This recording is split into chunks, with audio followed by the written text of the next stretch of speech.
به علينا مصائب الدنيا. اللهم متعنا بأسماعنا وأبصارنا وقوتنا ما أحييتنا واجعله الوارث منا واجعل ثأرنا على من ظلمنا وانصرنا على من عادانا ولا تجعل مصيبتنا في ديننا ولا تجعل الدنيا أكبر همنا ولا مبلغ علمنا ولا تسلط علينا من لا يرحمنا. اللهم بفضلك قل هو الله أحد. ربنا لا تكلنا إلى أحد ولا تحوجنا إلى أحد. بك المعتمد وعليك المستند. عينيا الأولى فوق الأولى فرد الصمد منزه في ملك ليس له شريك ولا ولد. إلهنا وسيدنا خذ بيدنا من الضلال إلى رشاد ونجنا من كل ضيق ونكال. يا إلى الخلق بفضل الله الصمد. الله الصمد لم يلد ولم يولد ولم يكن له كفوا أحد.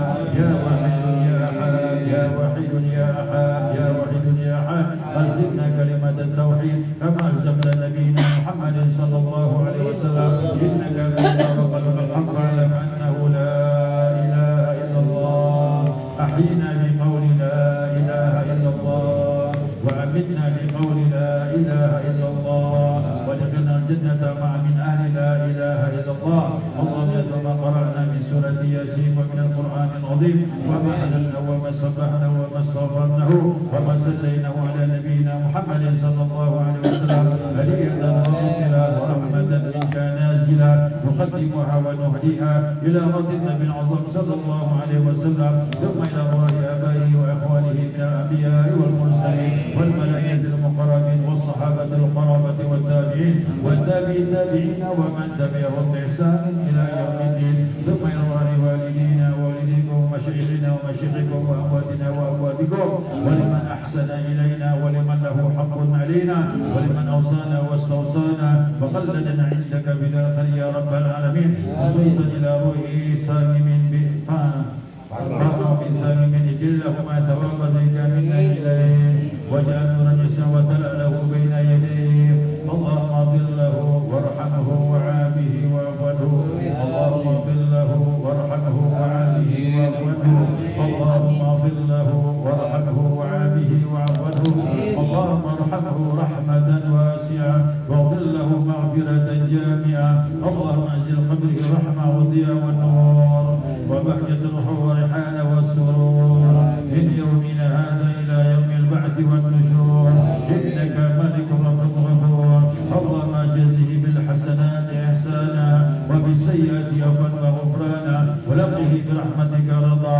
اللهم انقله من ضيق القبر واللحود إلى جنتك جنات الخلود إلى ظل ممدود وماء مسكوب وفاكهة كثيرة لا مقطوعة ولا ممنوعة وفرس مرفوعة مع الذين أنعمت عليهم من النبيين والصديقين والشهداء والصالحين برحمتك يا أرحم الراحمين. اللهم اجعل قبره ومحله روضة من رياض الجنة. اللهم اجعل قبره ومحله روضة من رياض الجنة. اللهم اجعل قبره ومحله روضة من رياض الجنة. اللهم اغفر للمسلمين والمسلمات والمؤمنين والمؤمنات الأحياء منهم والأموات إنك سميع قريب مجيب دعوة وقضي الحاجات وغفر الذنوب والخطيئات يا أرحم الراحمين. اللهم إنا نسألك الخير المسألة وخير الدعاء وخير النجاة وخير العمل وخير الثواب وخير الحياة وخير الممات. ثبتنا وثقل موازيننا وحقق إيماننا وارفع درجاتنا وتقبل صلواتنا واغفر خطيئتنا ونسألك الدرجات العلى من الجنة.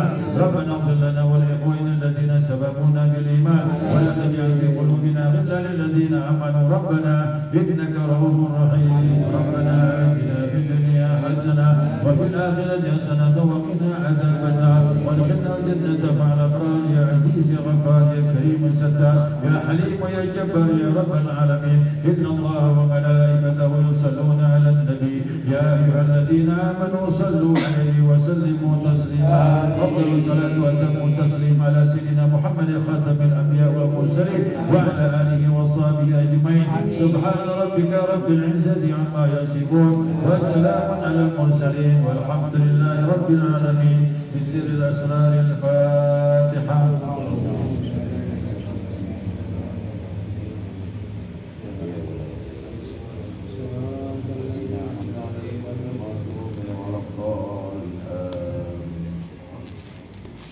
selanjutnya mohon isi tausiah nih. Pak Ustadz Kartono dari dari Kanwil Agama bagian penerangan agama Islam. Kebetulan beliau ini atasan dari Pak Agus, namanya Pak Parno. Yang datang tadi mau menyampaikan tausiah. Kalau memang beliau tidak ada sih Pak Ustadz awal gitu. Tapi jadwal. Sudah. Oh gitu. Mulai dari video. Barunya dekat nyambung. Assalamualaikum warahmatullahi wabarakatuh. Hamdan wa syukrillah, salatu wassalamu ala rasulillah. Qala Allah Ta'ala alladzi khalaqal mauta wal hayata liyabluwakum ayyukum ahsanu amala. Bapak-bapak jamaah undangan yang kami hormati, wabil khusus Tuan Guru kita Syekh Haji Awam kami ini, orang tua kami, karena keponakan beliau anaknya saya, tuan rumah Sahibul Bait, Sahibul Musibah, keluarga besar dari Bapak Karno almarhum bin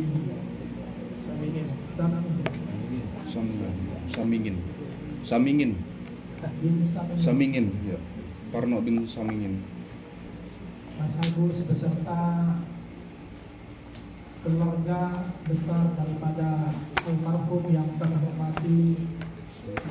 Kedatangan kita hadir di sini tidak lain pertama selain kita beribadah membaca ayat-ayat Allah, kalimat-kalimat thayyibah dengan takmir, takbir.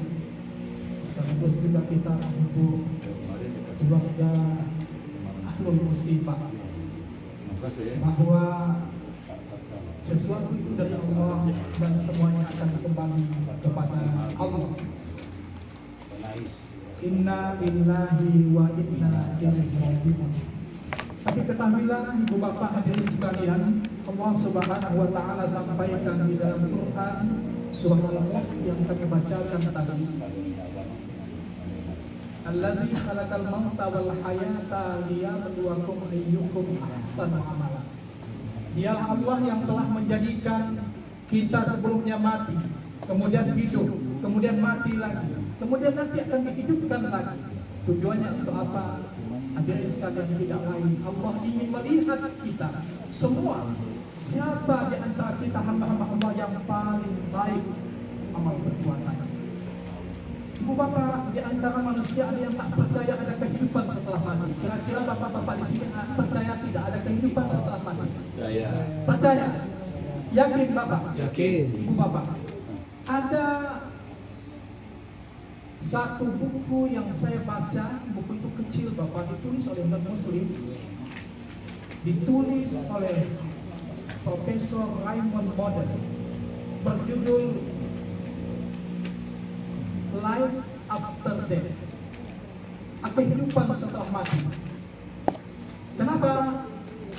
Ini buku ditulis oleh seorang profesor. Raymond Moder ini seorang dokter ibu bapak. Beliau saking pintarnya, kemudian menjadi guru besar di bidang filsafat kedokteran.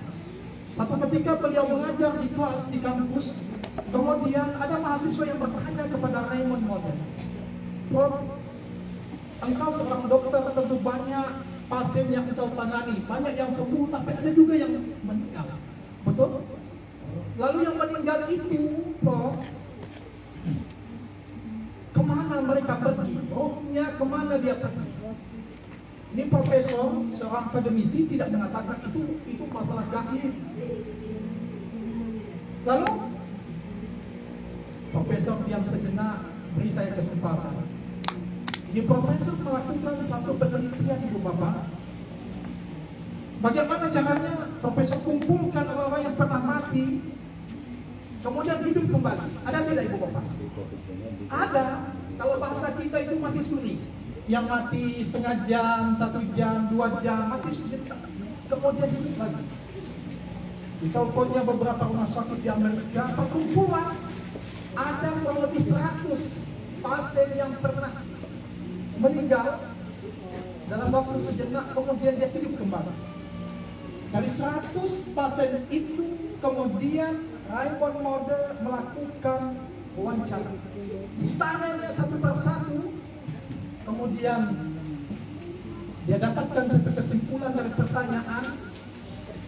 Sekian banyak, 86% mengatakan, ketika engkau mati, apa yang engkau rasakan?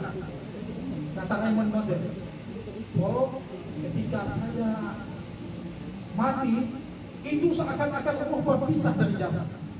Terbang, angan-angan saya ke atas, meninggalkan jasad saya. Saya lihat itu anak, istri, keluarga saya pada menangis di rumah sakit, dokter membantu untuk bisa sembuh.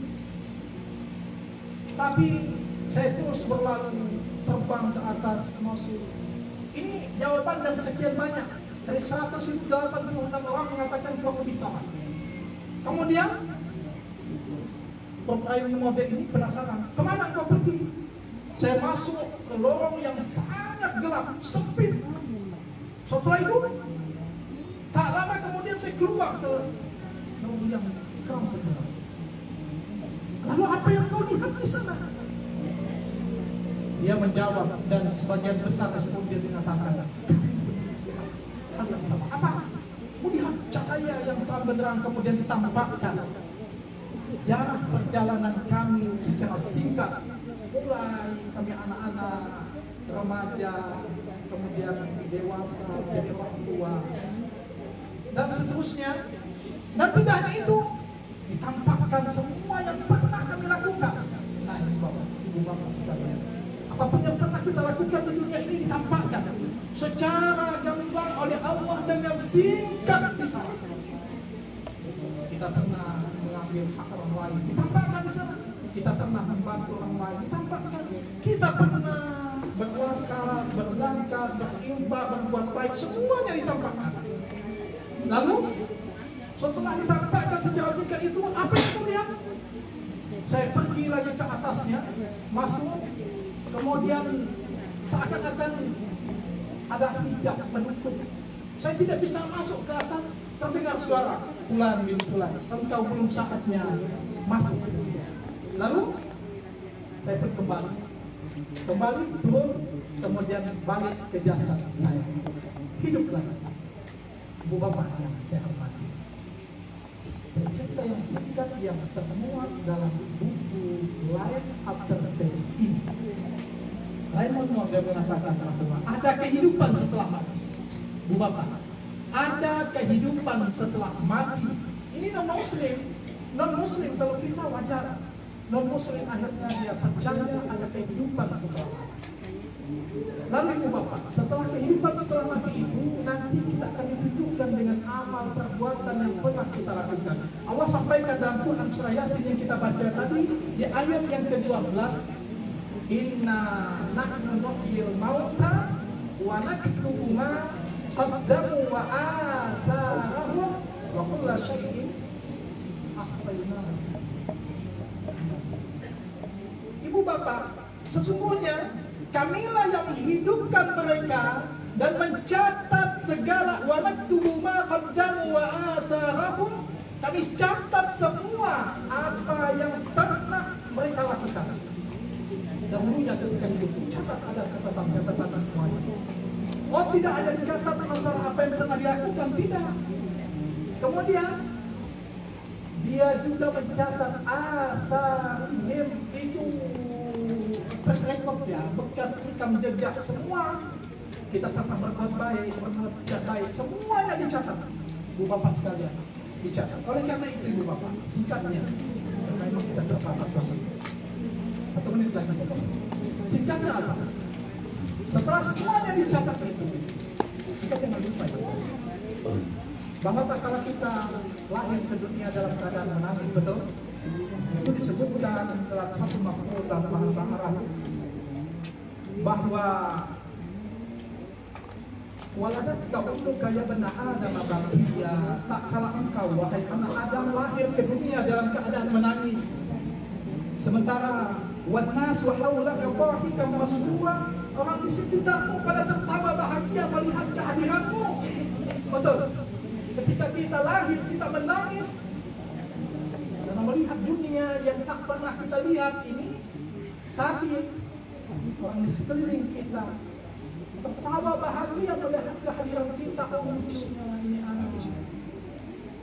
Kebahagiaan bagi kedua orang tuanya dan keluarganya. Ingat, di kalimat itu disebutkan ihdinisila amalnya, maka perbuatlah satu amal perbuatan yang nantinya ketika engkau pergi meninggalkan dunia ini, engkau tersenyum bahagia di samping keluargamu, di samping betolanmu, kerabatmu yang pada menangis menghantarkan kepergian. Bapak sekalian, kesimpulannya bahwa apa yang kita lakukan ini akan ditampakkan di hadapan Allah Subhanahu wa Ta'ala. Karena itu satu hadis yang sering dan kita sangat paham bahwa ketika anak-anak ini meninggal dunia, maka itu sudah amal perbuatannya. Dia tak bisa berbuat lagi memang, iya kan? Dia tidak bisa berbuat, tetapi keluarganya itu bisa berbuat. Kecuali 3 amal yang tak akan putus-putus. Masih ingat Bapak? Pertama, amal jariyah. Yang kedua, ilmu yang bermanfaat. Dan yang ketiga, anak yang soleh yang mendoakan kedua orang tuanya. Amal jariyah ini Bapak banyak jenisnya. Saya kenal baik dengan almarhum Pak Hardi. Beliau orang yang banyak berdoa. Itulah amal jariyah beliau yang takkan putus-putus. Saya berharap kepada keluarga, terutama zuriatnya Mas Agus dan keluarga, apa yang telah diwakafkan oleh almarhum, ikhlaskan dan teruslah untuk jadi wakaf, karena selama baik tanah, bangunan atau apapun yang diwakafkan oleh almarhum, itulah jadi amal bagi almarhum. Jangan jadi takutkan, karena akan habis-habisnya harta benda yang ditinggalkan oleh almarhum. Kalaupun kita harus berbagi, bagilah sesuai dengan pembagian waris yang ada dalam Islam ini. Sudah dijelaskan dalam kitab mawaris pembagiannya, tetapi apa yang telah diwakafkan teruslah dijaga, wakaf itu akan tetap berkembang, dan itulah yang akan menjadi amal jariyah almarhum kelak. Dan kita pun masih bisa beramal jariyah, diniatkan kepada almarhum seperti yang kita lakukan di malam pertama, kedua dan ketiganya. Tidak lain kita hadiahkan untuk almarhum. Semoga almarhum Pak Parno bisa Imin diberikan tempat yang terbaik di sisi Allah Subhanahu wa Ta'ala dan mendapatkan ampunan beserta keluarga yang ditinggalkan, mendapatkan ketabahan dari Allah Subhanahu wa Ta'ala. Demikian yang dapat kami sampaikan. Terima kasih atas perhatiannya. Mohon maaf jika ada yang kurang berkenan di hati dari Bapak sekalian. Wallahul muwaffiq ila aqwamit thoriq. Nasrun minallah wa fathun qarib. Wassalamualaikum warahmatullahi wabarakatuh.